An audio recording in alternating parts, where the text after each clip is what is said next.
درود پاک پڑھیں۔ اللہم صلی علی سیدنا و نبینا و شفیعنا و حبیبنا مولانا محمد معدن الجود والکرم و آلہ الکرام و ابنہ الکریم و امتہ الکریمۃ و بارک وسلم۔ گزشتہ دنوں میں آپ حضرات نے 20 احادیث مبارکہ سماعت فرمائی۔ فرماتے ہیں کہ جس تعصب کو حضور اقدس سید عالم صلی اللہ تعالی علیہ وعلی آلہ وسلم نے مذموم اور برا فرمایا، اس کے معنی صرف یہی ہیں کہ باطل و کذب و جور و ظلم کی طرفداری و حمایت کی جائے۔ جو تعصب برا ہے وہ کیا ہے کہ باطل کی طرفداری ہو، جھوٹ کی طرفداری ہو، ظلم و جبر کی طرفداری ہو، حمایت ہو، یہ برا ہے۔ لیکن دین حق کی نصرت و اعانت، مذہب حق کی حفاظت، اہل حق کی حمایت، امر حق کی طرفداری و اشاعت، اسی طرح دین باطل کی اماطت، مذہب باطل کی نکایت، اہل باطل کی اہانت، امر باطل کی مخالفت ہرگز تعصب مذموم نہیں، برا تعصب نہیں، بلکہ یہی وہ تعصب محمود ہے، عمدہ تعصب ہے، جس کو علماء اہل سنت کی اصطلاح میں تسلب کہا جاتا ہے۔ یعنی کہ حق کی طرفداری اور باطل سے نفرت اور اہل باطل سے نفرت، یہ جو ہے تعصب ان سے برتنا وہابیوں دیوبندیوں سے، یہ تعصب مذموم نہیں ہے، تعصب محمود ہے، اور اسی کا نام علماء اہل سنت کی اصطلاح میں تسلب ہے، اسی کو تسلب کہتے ہیں۔ اس کا مطلب یہ ہے کہ جس کے اندر باطل سے نفرت نہ ہو، اہل باطل سے نفرت نہ ہو، اہل باطل کی اہانت نہ کرے، تو وہ اس کے اندر تسلب نہیں، اور تسلب نہیں تو پھر کیسا سنی؟ فرماتے ہیں آگے، حدیث نمبر 11، حدیث نمبر 12 اور حدیث نمبر 13 سے کالشمس فی نصف النہار، روشن و آشکار کہ جو لوگ اللہ و رسول جل جلالہ و صلی اللہ تعالی علیہ وآلہ وسلم کی رضا کے لیے،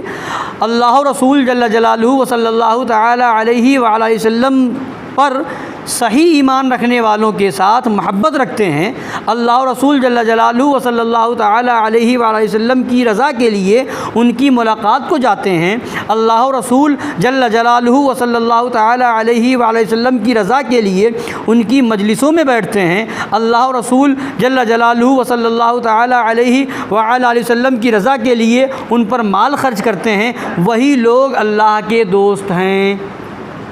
جو لوگ، یہ حدیث پاک سے پیچھے جو حدیث پاک آئی اس سے ثابت یہ ہوا کہ جو لوگ اللہ و رسول کی رضا کے لیے ایمان والوں سے محبت رکھے، ایمان والوں کی ملاقات کے لیے جائے، ایمان والوں کی مجلسوں میں بیٹھے اور ایمان والوں پر مال خرچ کرے، فرماتے ہیں وہی لوگ اللہ کے دوست ہیں، انہی کو قیامت کے دن نہ کچھ خوف ہوگا نہ کوئی غم۔ جو لوگ ایسے ہیں ان کو قیامت کے دن نہ کچھ خوف ہوگا نہ کوئی غم، انہی کے چہرے نور علی نور ہوں گے۔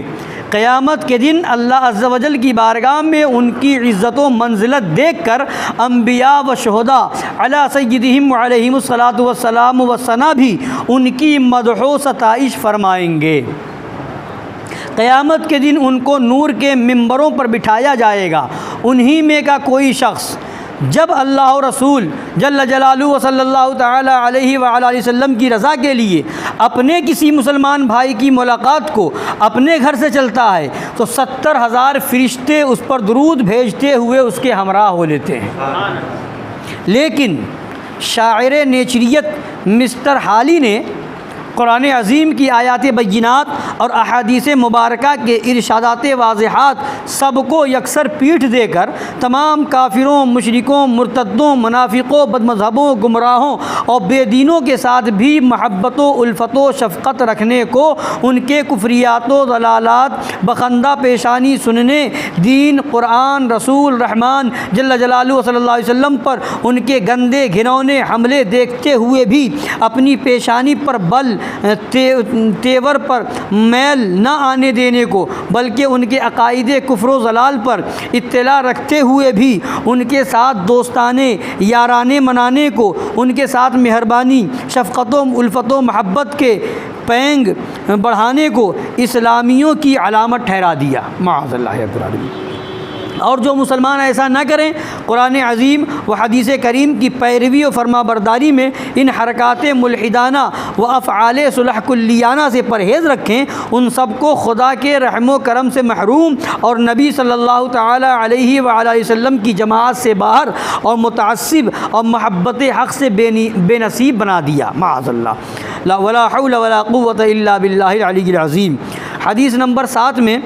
اس کی صحبت میں بیٹھنے سے قطعاً منع فرما دیا، بد مذہبوں کی صحبت میں۔ جو مومن نہ ہو ایسے شخص کو کھانا کھلانے سے مطلقاً منع فرما دیا، جو بد مذہبی و بد عقیدگی سے مجتنب و محترز نہ ہو۔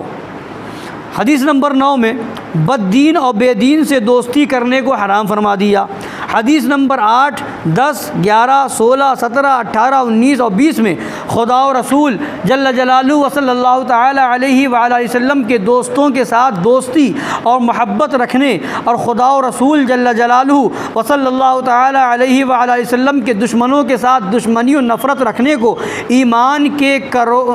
کے کڑوں میں سب سے زیادہ مضبوط کڑا اور اللہ تعالیٰ کو تمام اعمال سے زائد محبوب عمل، اور اسی کو دین اسلام کی بنیاد و اساس، اور اسی کو افضل ترین ایمان، اسی کو افضل اعمال، اسی کو کمال ایمان، بلکہ اسی کو عین دین فرمایا گیا۔